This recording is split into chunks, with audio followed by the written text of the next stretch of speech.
Knights and Dragons is a new animated DC film that is based off of the CW Seed animated series, also called Deathstroke, Knights and Dragons. That show debuted back in January of this year, I think, and I think it was originally planned to be like a 12-part series, but I think only one episode came out. That episode was called Part 1. So my guess is that they just took the other episodes that they were going to plan to do and they just decided to put it all in one movie or something. I'm not entirely sure how that whole process worked, but either way, it's an animated movie based off of that animated series on the CW Seed. This movie pretty much deals with the origin story for Deathstroke, one of DC's most iconic characters. It also deals with how his professional life interferes with his personal life and how it drives a wedge, a schism between him and his family, his wife and his kid. And years later, there's a mysterious organization called Hive that is causing a whole bunch of trouble, and then once again, Slade's family is in danger, so Deathstroke has to spring into action to figure out who Hive is and what they want and why his family's in danger and, you know, all that stuff. Deathstroke has always been one of the most fascinating characters in DC for me. I think it's weird that everybody loves Deathstroke and everybody knows who Deathstroke is,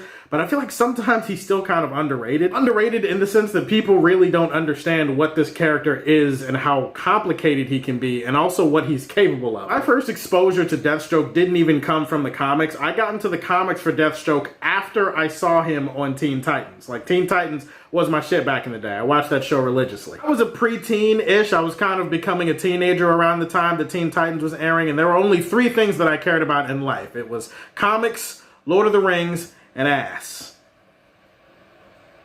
And Teen Titans, you know. I mean, there was a bunch of other stuff, but primarily the four things that I was focused on while Teen Titans was airing. So like I said, this movie deals with the origins of Deathstroke, whose real name is Slade Wilson, and it deals with the military experiment that gave him his powers and abilities and turned him into the merciless mercenary known as Deathstroke, or in the comics as he's also called the Terminator. Just thinking about the name Slade Wilson just reminds me of two definitive things. Number one, Teen Titans could have called him Deathstroke. Like, they called him in that show, they just called him Slade and that was his name. They could have called him Deathstroke. We could have handled it. We've seen way worse shit, but I guess they just didn't want to scare the kiddies, so there you go. And another thing, if you're wondering about Wade Wilson and Slade Wilson and why their names are so similar, yes, Deadpool has unapologetically stolen from Deathstroke. So just in case you were confused about that, that's what it is. I gotta say, I really enjoyed this movie. I love the action. I love the character development for Slade, because this movie, yeah, it definitely does focus on him as Deathstroke. But the primary push for this movie, the thing that kept me watching and kept me engaged, was really how they tried to humanize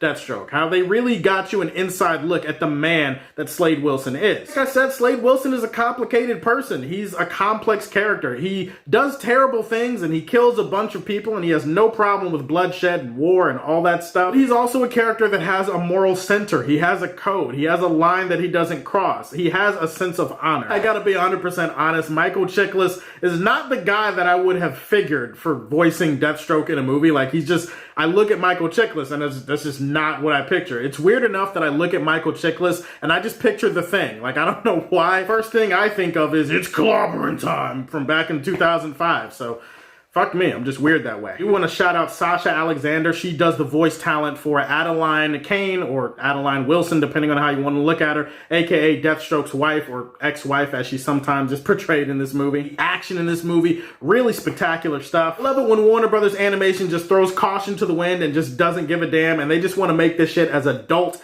as possible, so you get the language, you get the blood, you get the violence, you get the kind of gory, action-packed, blood-soaked scenes that just leave you with your mouth hanging open at the end of them. I think this movie is going to be really good for people that don't know a lot about Slade Wilson or don't know a lot about Deathstroke, don't know his whole story. This movie does an effective job at covering his past. You get to find out quite a bit about what makes Slade Wilson tick. The Deathstroke stuff is just like the extra stuff on top. There is some badass fights in here. If you're looking for Lady Shiva and Bronze Tiger to do some awesome stuff, they show up in this movie for a little bit and it's pretty kick-ass. Definitely think there's a little bit of a pacing issue here. There are some scenes in the movie that feel like they're either moving too fast or moving a little bit too slow. There are scenes that just pop up on screen and you just breeze through them without really processing what the hell you just saw. Like, oh, okay, this just happened. Are we going to stop and think about it? No? Okay, we're moving on to the next scene. But then there are also scenes that definitely have to try to build that backstory for certain characters, and so there are scenes that will drag a little bit. They have to go back and retroactively tell you stuff, and they have to explain it with flashbacks and stuff like that. So sometimes the storytelling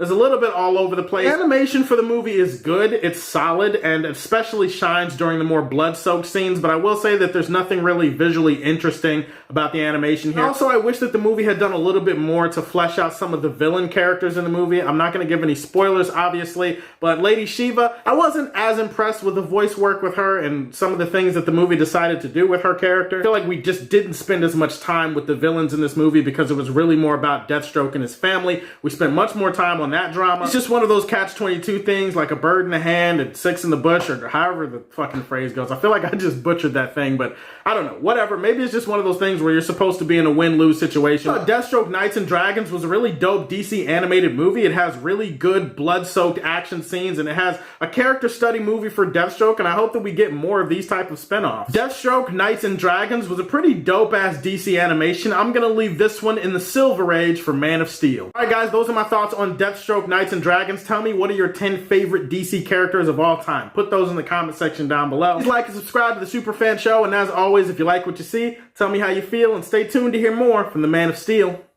Peace.